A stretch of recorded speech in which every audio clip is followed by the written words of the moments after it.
Assalamu alaikum, everybody, and welcome after a uh, month-long hiatus of during the month of Ramadan in our English language TV channel of Daanish TV, and of course of the Center for Islam and Decoloniality.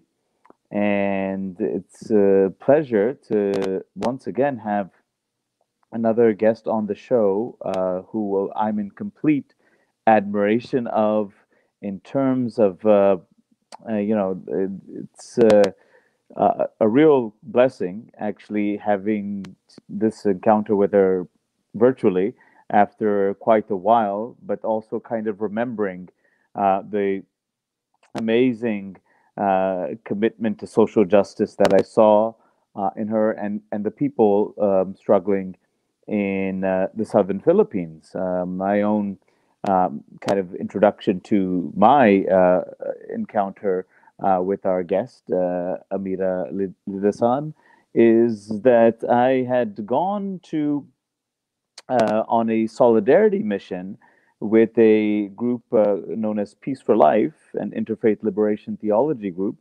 and that was the first time that I had myself become aware of what type of the nature of the struggle was taking place within the southern Philippines, the area of Mindanao, and so on. Of course, I will leave Amira to go into the details and explain. But it was an eye opener for me.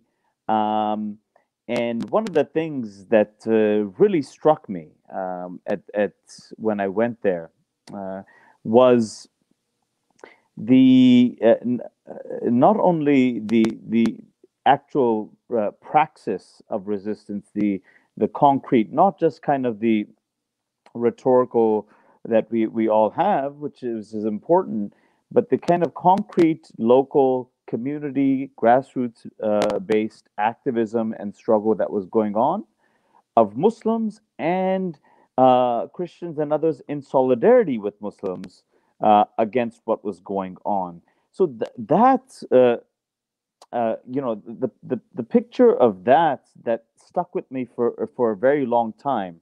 The only other place, quite frankly, for me, and of course, in my very limited experiences, that I saw that type of interreligious solidarity against oppression um, that I've seen has been in Palestine, actually, over the years.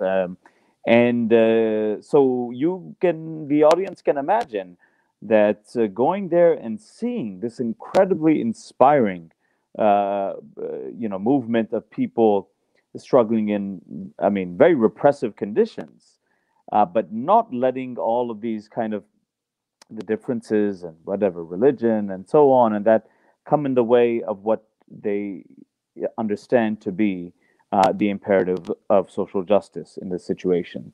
So I give that as an introduction because I really want to highlight why I was so impressed by the incredible eloquence, the courage, the commitment of Sister Amira, and just listening to her was mesmerizing in the way that the credibility, the legitimacy, and the love of the people had for how her leadership stood out in advancing that struggle forward. So, welcome, Amira. Before I speak and on and on and on, I welcome Amira, and I think you're still on mute, but welcome and Assalamu alaikum. Assalamualaikum to you, Professor Junaid, and Assalamualaikum to our brothers and sisters who are listening in your program. So thank you so much for coming on. This is like, as I said, it's an incredible privilege and blessing to actually have you on here after quite a while of meeting you quite a few years ago. But I did want to start off. Again, I kind of gave my own very brief introduction to what was going on there, but more in terms of my own kind of reaction of being in awe of the people resisting what was going on, and in a very courageous way. But I think that what I really wanted you to do was two things, basically. One, kind of, if you could give us like a background of what is the situation in the southern Philippines. What is it that that Muslims and others are having to struggle against, um, and then we can go from there. But I think that first of all, maybe a little background would be useful for our audience. Oh yes. Well, like like the other countries who have underwent, colonization, period of colonization in our history, everyone knows that Philippines is the only Catholic country Yeah. in Asia, but there is a big portion, or historically, there's a seat of sultanate here. Hmm. No? But because of colonization, it did not continue. It was forced to fight and defend its territories. But in the process of the period of the Moro Wars, no, Hmm. series of colonization from Spanish to American, no, Hmm. obliterated through series of land policies and political policies. It almost obliterated, no, Hmm. the identity of the Bangsamoro people. Um, Even under the Republic, no, Republic of the Philippines, um, we were marginalized, and along with the other indigenous peoples, no, did not have Hmm. a voice, no, or if we had a seat in the parliament or in the government, it doesn't speak of the people, but speak more of the republic. So it still, no, erases the identity, and most importantly, the rights of the people to have access to their land, and their right, no, to be to participate in the political making of our country. So in that process, Hmm. the people in the provinces have struggled, no, to protect, to defend their homeland, because at that time, during colonization, all most of the lands were sequestered by the American, Spanish and Hmm. American colonizers, and it became, most of the lands became plantations, no, Hmm. and some of those lands to attract farmers and other landowners, no, to work for the plantation. So they initiated resettlement policies, no, encouraging people from the north, Luzon and Visayas islands, to work in the plantations, but Hmm. providing them to have access at least more than uh, 10 hectares of land, no, Right. and in exchange for their work in the plantations. And meanwhile, the Moro people and the other indigenous people, um, they were they didn't have access to their land. Hmm. Some of those were Amira, limited to let only me 4 just hectares. let me just stop you there, and so that people know exactly what you mean when you say the Moro people. So who are the Moro people? Yes, the Moro people are we are the 13 ethno-linguistic groups, no, in Hmm. Mindanao. Um, And Mindanao is. Mindanao is in the southern Philippines, no, Hmm. Hmm. so that's where the we um, that's where most of us are live, and that's Hmm. our ancestral lands. And we say this because in the history you can see that that's also the heart of the sultanate of Hmm. in Mindanao, the sultanate of Maguindanao and the sultanate of Sulu, no, Hmm. and the other parts of the Patapangampong of Lanao. So that's where we trace our genealogy and our tribes also. We are different from the other indigenous tribes in the Mhm. Philippines and in Mindanao. The others we call the Luma. There are also the Cordillera. But we pride ourselves as being the first feudal state, no? Mhm. Or given the if there was no colonization, we would have been the Sultanate. It would not have been the Philippines, no? Right. But because of the colonization, yeah, we lost most of our land. The sultanates were destroyed, and it fought, no, but due to the supreme the weaponry used against us, against our forefathers. So most of our forefathers underwent um, massacres, no, series of massacres Right. under the colonization.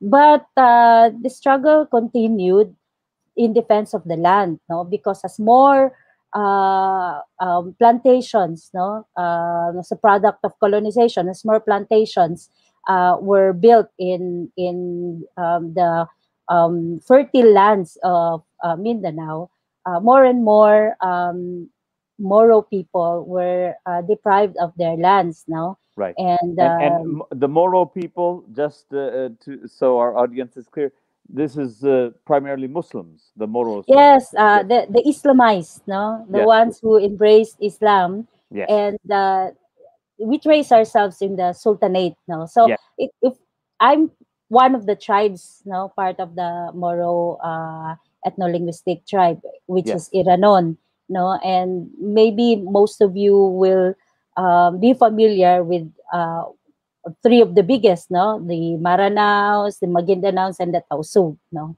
So these are the ethno-linguistic groups, no. Hmm. So because of that, because of the building of the plantations and the reclamation, sorry, the resettlement, no, Yeah. program of the government. So more and more of our tribes, no, have been forced, no, to defend our communities, our Mm. land, no, and then the reaction of the government to this um, movement for defense of our land is to employ more and more um, fascist, no, Yeah. undertakings, no, and And catapulted how into. long has that been going for? Now, clearly, when I visited, it clearly was going on then as well. But I'm curious, how long has this kind of state repression against the Moros and these other tribes? How long has that been going on for? Well, if we count the making of the republic, no, Yes. after colonization under the Republic of the Philippines, no, in the 1940s, it continued that same policy, no, of Hmm. land grabbing, that same policy of repression, no, and there were several struggles, no, from Hmm. different communities in Mindanao, from the Bangsamoro community. But then it was only in 1968 when the massacre, a famous massacre in the Philippines called the Jabida massacre occurred, that the consciousness, the collective consciousness of the Moro people as one Right. political group, no, Right. uh, has been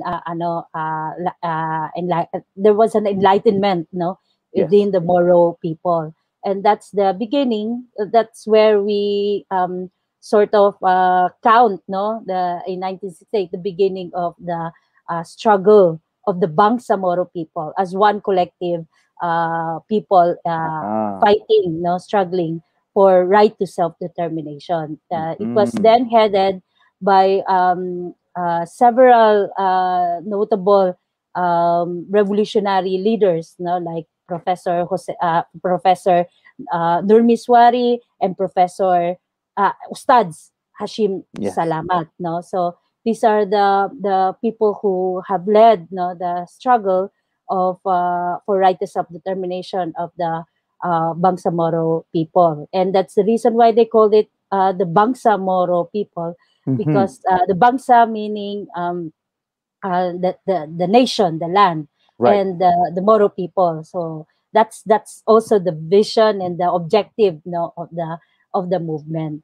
It was an independent secessionist movement. No, it was a an armed group. No, because at that time it was really needed because there were several um, programs coming from the government, Mm. military operations, no, that Mm. really um, uh, almost, no, it was almost a genocide, no, because Mm. massacres after massacres in the communities, and Yes.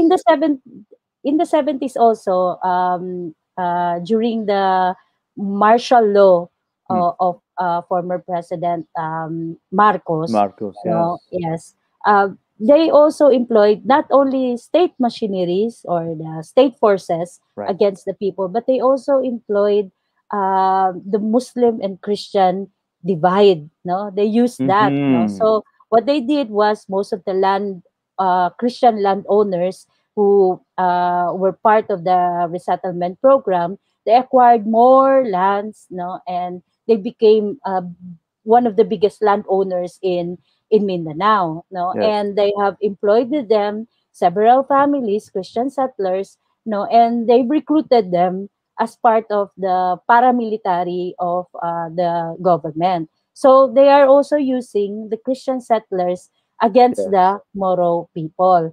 That's the reason why what was popular in the 70s, or what the government wanted to let the whole world believe, is that Mm. Muslims and Christians are fighting in Mindanao. Right. But the truth of the matter is it's not, no, because most of those who were also killed by these Christian vigilantes are also Christians who were Mm. fighting also for their lands, because Right. these Christian vigilantes were employed by these large landowners, Right. no, and the government, no, to suppress the entire population, Yeah. because they want to continue plundering the communities, our natural resources, where Yes. most of our people reside. No, so because of I mean, that, it seems what you've described. I mean, this is basically the and this is so depressing because it is so almost common in that in so many post-colonial states, those states simply carry over the colonial model of divide and rule between communities in order to oppress them, conquer them, pillage and plunder. And we have seen so many post-colonial states do the same thing. And yes, here you're providing a perfect example of that, where the state itself and the state narrative and propaganda would like the world to believe, well, this is just another religious conflict, and that they just can't get along, and we'll manage it. We'll somehow manage this. yes. When in fact, the state itself is instigating and the divisions for its own benefit.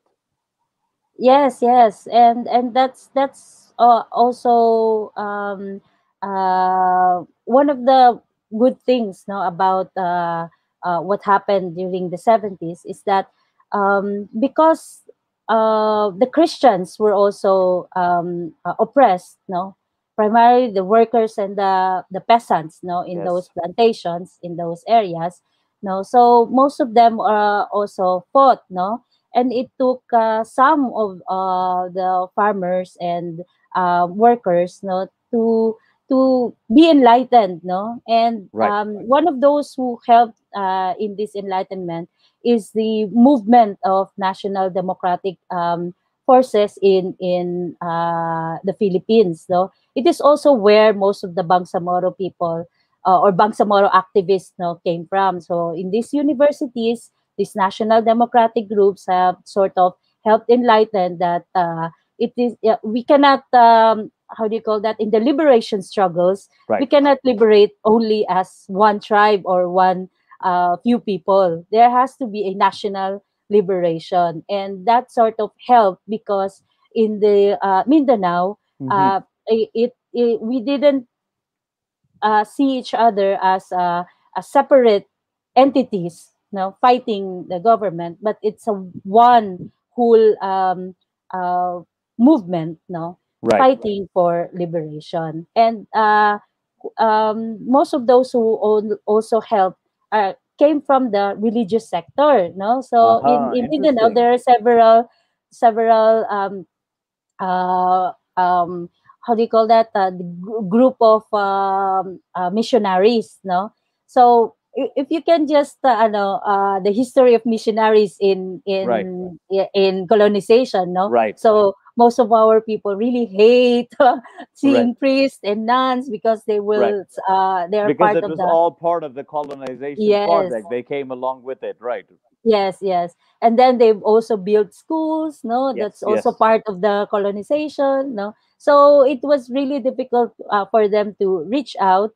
But then it also helped, no, that there are activists who also Mm-hmm. are in the belongs to these missionaries, no? Right. And Right. Right.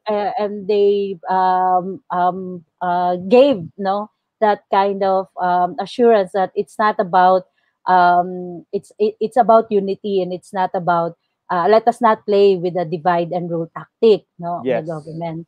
Right. And so if we count during martial law period, if we count that there are massacres within the Bangsamoro communities, there were also several massacres from the Christian Mm-hmm. settlers, no. So that helped also that we were under, the same Yeah. parang Exactly. yeah, the government Common did not. repression. Yes. Yes, and the government did not Distinguish between. differentiate, distinguish. Exactly. Everyone is fighting. Okay, we will fight you. Right. So that's what happened during martial law, and it created that kind of realization for Mm-hmm. the Muslims and Christians, and even the indigenous peoples in Mindanao. So up till Right. now, we have a very rich and long history of Muslim and Christian and indigenous people Mm-hmm. unity, no, relationship, no, in Mindanao, and that's. Incredible. Yes. Yes, and that's where I grew up with, no, this kind of movement where Muslims, Christians, and Lumad. The Lumad people are the indigenous people in Mindanao, Mm-hmm. are fighting alongside against repression, against martial law, and fighting for respecting each other's differences in religion and faith. No, but Right. the most important is their faith in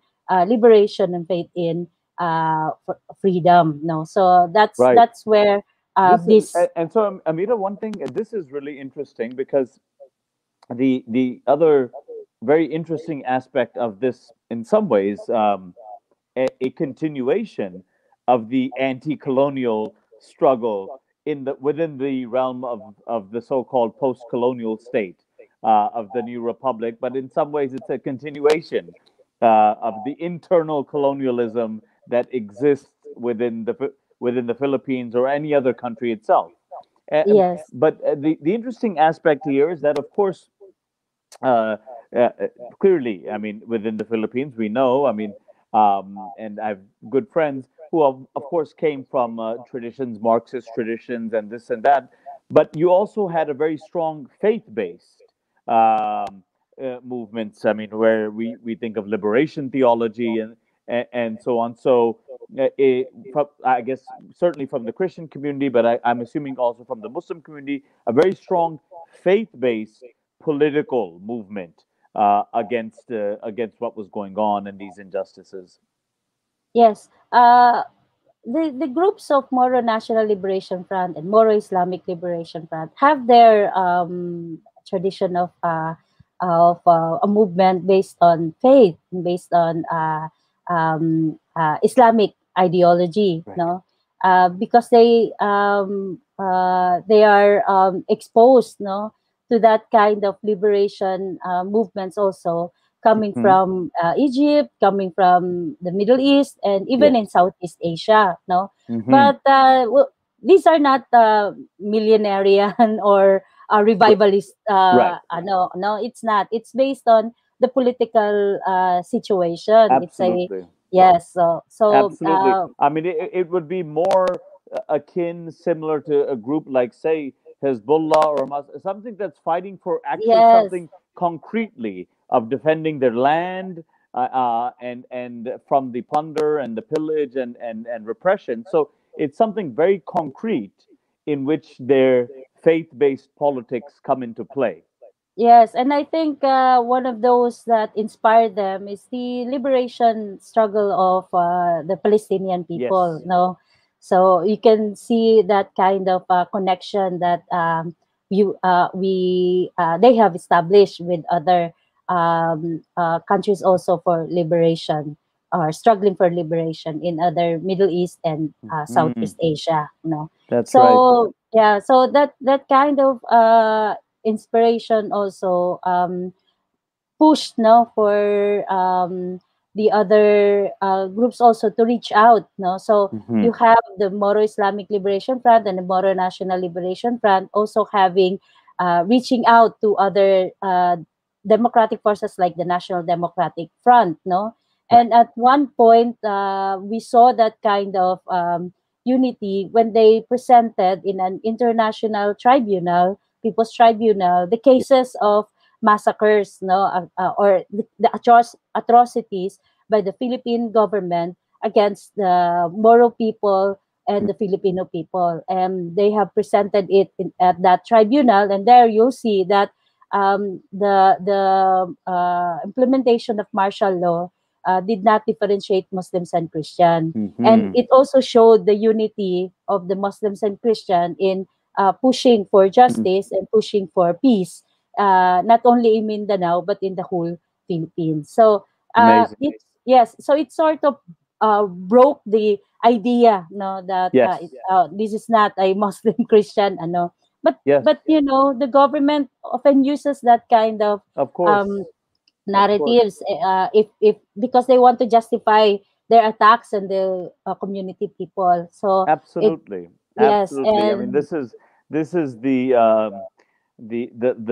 kind of last card of scoundrel governments to use, some type of sectarian, religious, this ethnic, to divide them for their own benefit, and portray the conflict as basically this, where it's a political struggle against a very repressive state and elite apparatus of whatever religion they are, that want to control the land and resources and so on. That, whether that's in the Philippines or elsewhere. But again, the story that you're telling is so powerful because these powerful forces and states, uh, sadly, have been quite successful at creating these divisions amongst communities in many parts. We can see that in the Middle East, and so on.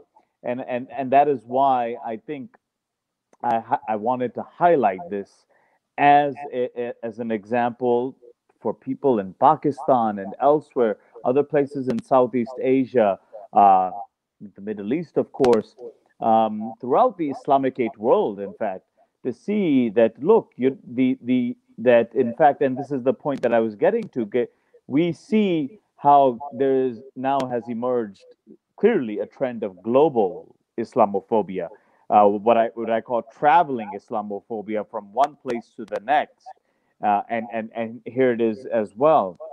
But we also can look at the example that that of the Philippines and what's been going on there as one in which there's an understanding that this type of Islamophobia is not just bad for Muslims. It's bad for everyone. It is bad for everyone. The way that Islamophobia manifests itself, both, I mean, the soft part is just curtailing civil liberty, civil rights, but of course the harsh version is direct repression and violence.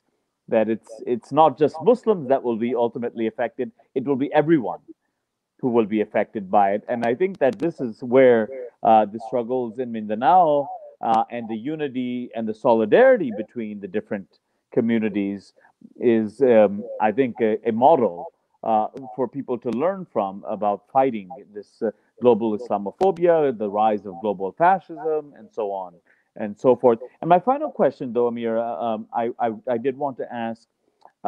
So there's been this continuity, whether it's Marcos or post Marcos and etc., of of the same kind of more or less the same state policy towards the struggles going on there.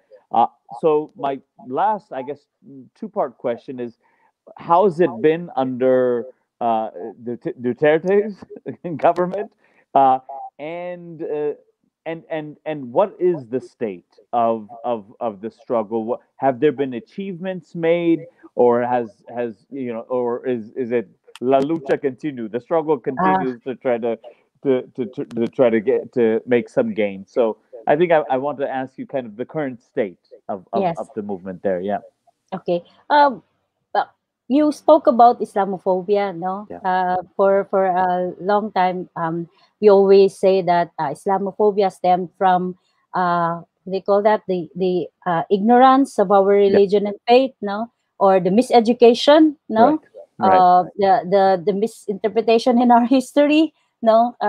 right.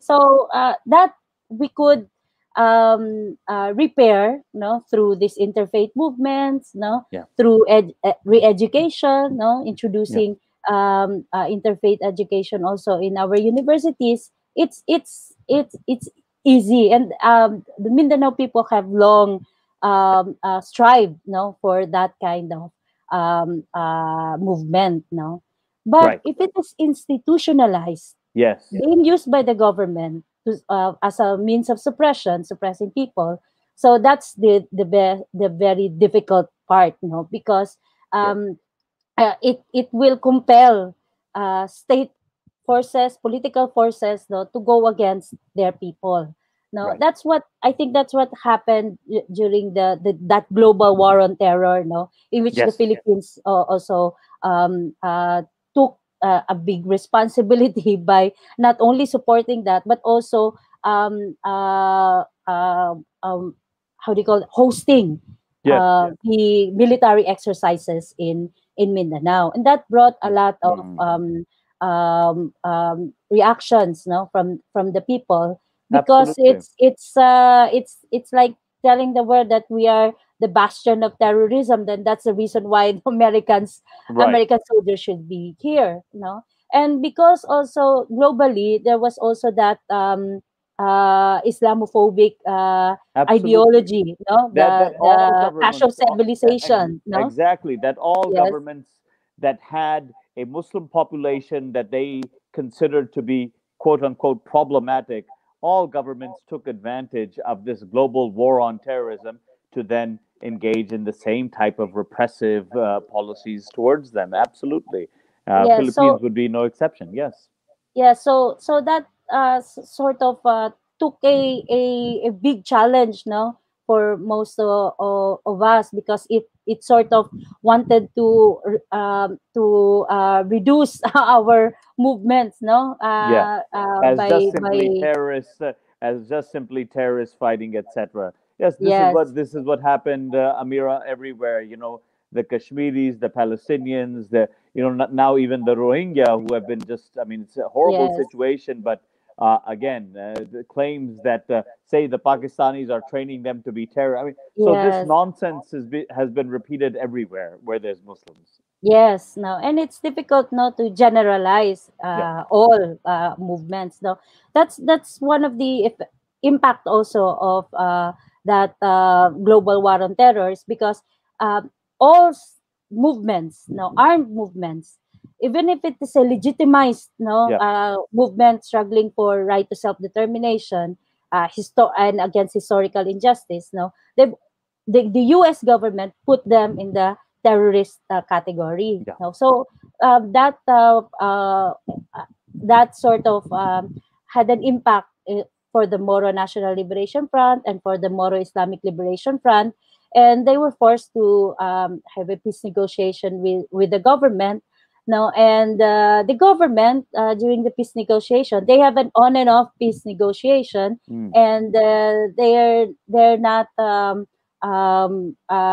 really serious, no, mm, in their resolution of the conflict. What they want was to just to tie the hands, no, of mm, these armed movements, so that they could continue their plunder in our communities through these mining mhm, policies, no, and then also continuing setting up of plantations in our communities, no. So that's a problem also, that posed a problem for the people in the communities who continue to defend themselves, um, because the atrocities continue, mm, military operations in a bigger scale, no, mm, continue in our communities. People were resorted to defend for themselves, because the Moro National Liberation Front and the Moro Islamic Liberation Front are all in the peace negotiation, and mm. at the current state, no, they are part of the um, Philippine government through the autonomous region in Muslim Mindanao. That's the Aha, product of the peace negotiation. I No, for see. them to have to be part of that autonomous or the governance of the autonomous region. But then that peace negotiation is tricky, because it did not say it will stop, no, their war on terror operations, that they will Mm, stop, no, their suppression in the community, they will stop the plunder. No, they continued and even used, no, this autonomous region to implement most of these programs, and that has a much bigger effect, no, for the communities, because now instead of you how do you call that, you have high hopes, no, for right, the right, liberation movements to defend you, to support you in your struggle, but then it becomes um, like a challenge, no, for the liberation movements, and how to see them as the new governors of the right, autonomous region, or still the leader of the liberation right. movements, no. And that has an effect when President Duterte Mm, declared martial law in Mindanao. So his revival of martial law is, they said, they are against the ISIS threat, no? They want right. to curtail the ISIS threat.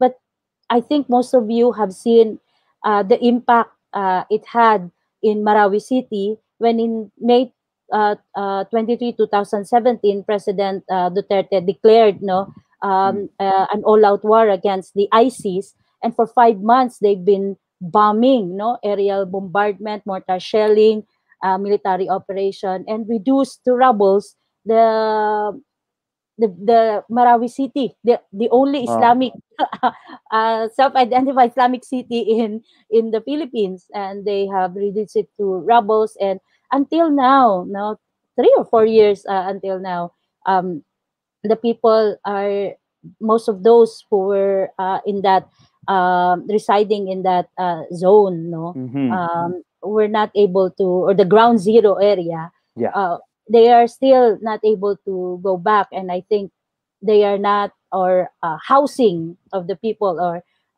making the people come back to their houses, no, is not the priority rehabilitation program of the government. So that's one of the things that I think the President Duterte, um, uh, the idea mm, of having a president from Mindanao, and saying that he is so he mm. understands and he can relate to the Bangsamoro people struggle, and yet he is also one of the presidents who has a big, um, should we say, atrocity, no, a Yes, blood debt against the Moro people.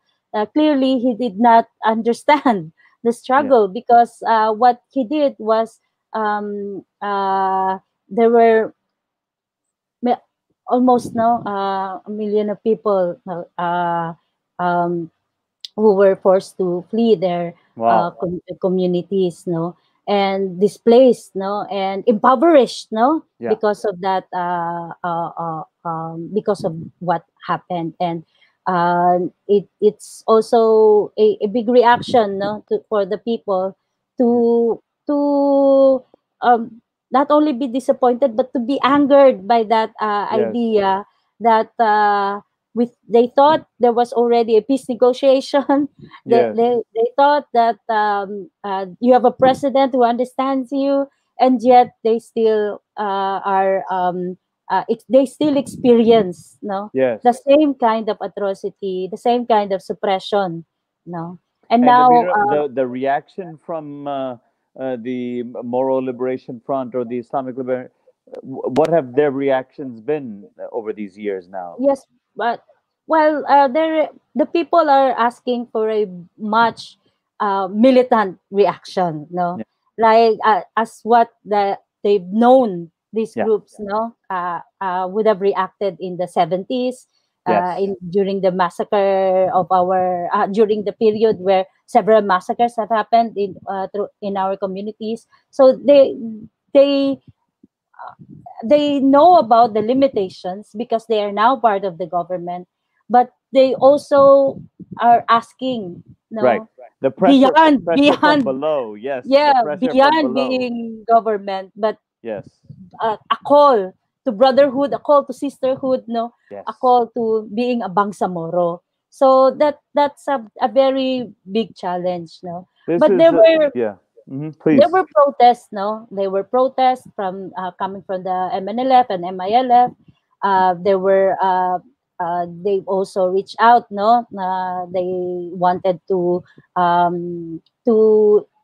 sort of have the diplomacy, no? Yeah. Uh, Yeah. Just asking the government, just like what the peace movements have asked, no, has President Duterte not to stop the aerial bombardment, no, Right. and because these are only a small group of people, the ISIS, no, so Yeah. the destruction of the place Yeah. is not equal Yeah. to what the ISIS Obviously, have not done. So, remotely proportional, yes, yes, proportionate. Right, the presence of some of these crazy, yes. ISIS individuals. Yes, Yes, right. and it's not the martial law in Mindanao did not only contain against the against the ISIS in Marawi City. It became a 2-year program Yeah. implemented all throughout Mindanao, and it killed mostly activists, no, Yes. and farmer groups uh, who are not ISIS, Right. no. And then when President Duterte continued that, no, and he said that there's a big threat of ISIS Yeah. terrorism in not only in Mindanao but in the whole Philippines. So he wanted Yes. to institutionalize this kind of anti-terror program Yeah. No. by Amira, by this is producing this absolutely anti-terror law. Yeah. this is when our viewers and listeners will be listening to you in the context of Pakistan and thinking about what's going on in Kashmir or in Palestine, etc. It is exactly the same thing. You know, Yeah.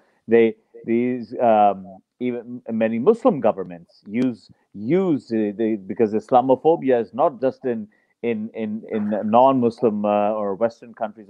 Islam, we have Muslim regimes which are also deeply Islamophobic, and they use the threat,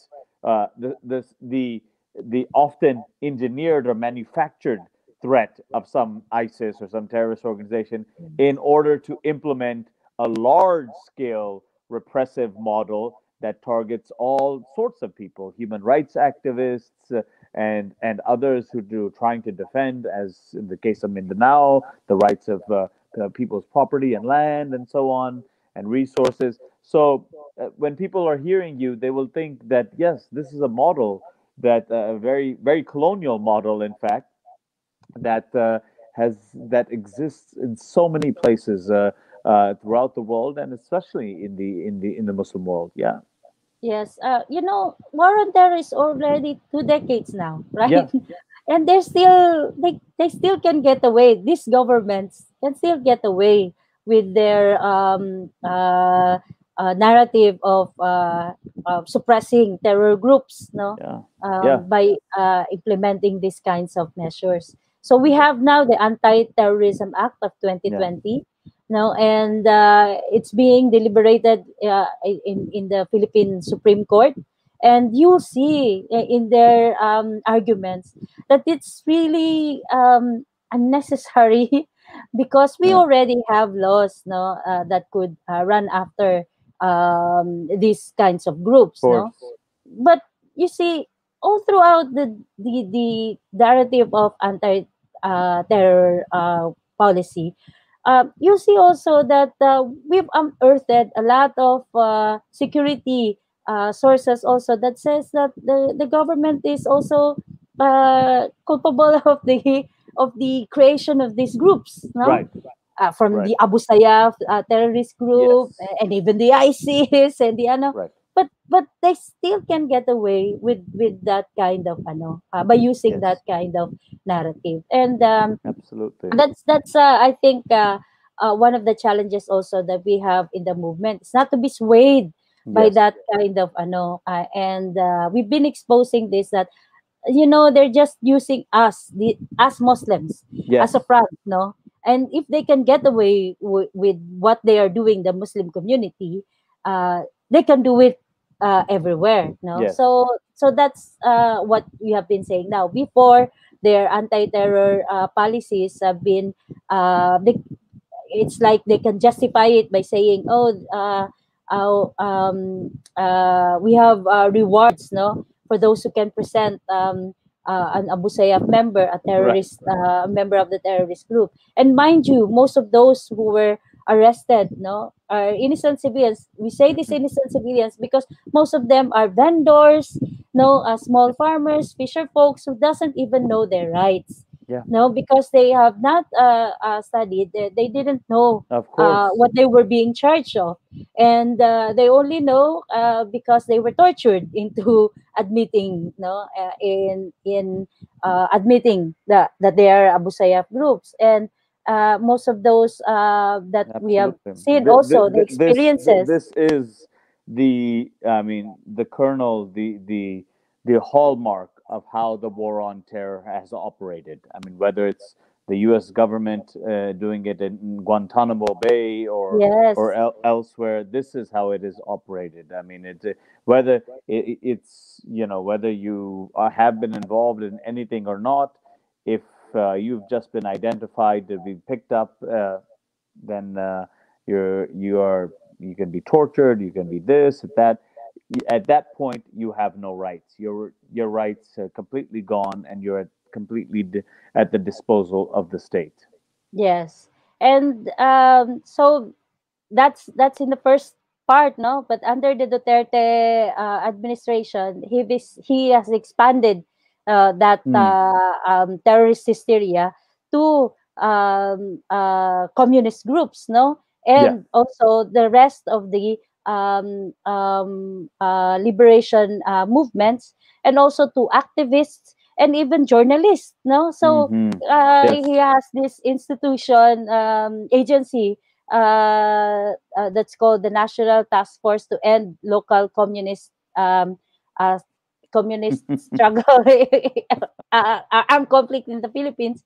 So who's responsible for terror tagging, red tagging? No, Yeah. so they don't distinguish anymore who is a terrorist, who is a communist. It's Right. communist terrorist groups. No, Right. so what they did is that they tag all, no, of those who criticize the government for the fascist policies, no, who criticize them for the suppression, no. So our group, the Moro-Christian People's Alliance, that's the interfaith group that I belong to, and also Suara Bangsamoro, that's my Hmm. political party that I belong to. Yes. We were put in that in most of the publication materials of this agency. Mm. and most of our leaders and members have been red tag, communist tag, terror tag, Yeah. no, and it's not a joke because it means following that red tagging is Yes. extrajudicial killing, no, Absolutely. and illegal arrest and filing of trumped up charges against activists, no, and Absolutely. journalists. And it's one of the things that we want to fight now. We've been exposing this, no, Yeah. in our protest movements, and we've also had a dialogue with the different agencies, the Commission on Human Rights, even the Department of Justice, no, to really look into this atrocious Yes. charges, because it this red tagging is a license, no, to kill, and a Absolutely. license to Absolutely. suppress, no, people. So um, Yeah. for us, no, who've been in the movement for a long time, we cannot just say that no, we have to stop talking, we have to stop criticizing, we have to stop defending our people, the rights of our people, just because they are threatening us or Yeah. harassing us, no. But we That's have right. to continue, no. But until when are we going to risk our lives, no? Yeah. That's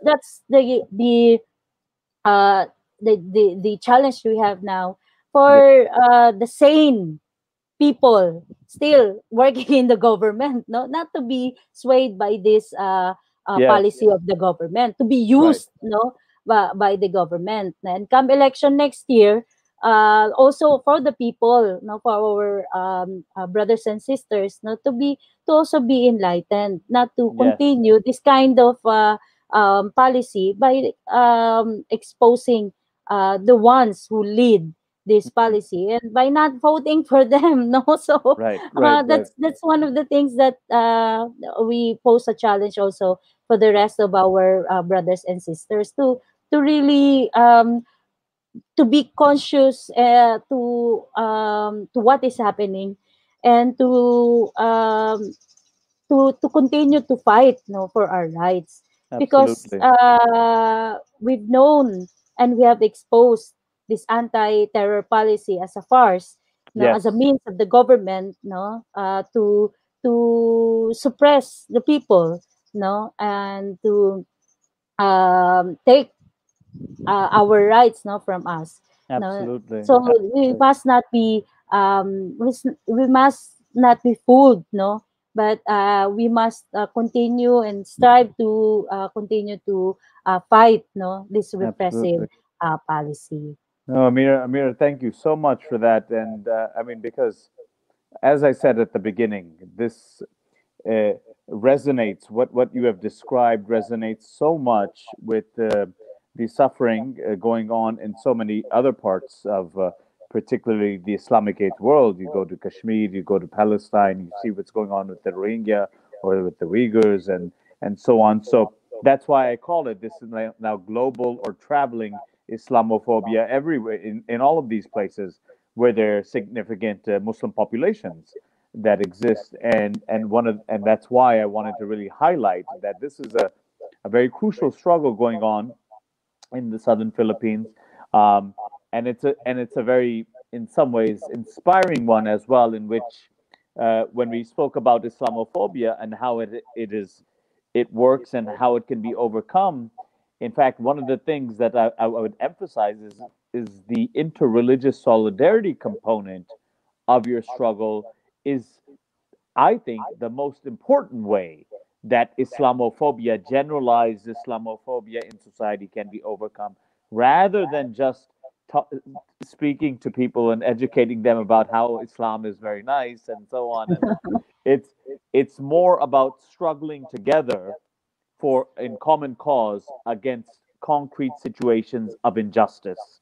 Uh, is That's where Islamophobia and all phobias are overcome, and you see the humanity in the other person, and you see the justice of the cause that you're struggling for. So this is why I really wanted to highlight Mindanao, and I will say that the the tension is the same that exists in all of these liberation movements, and I think that this will continue.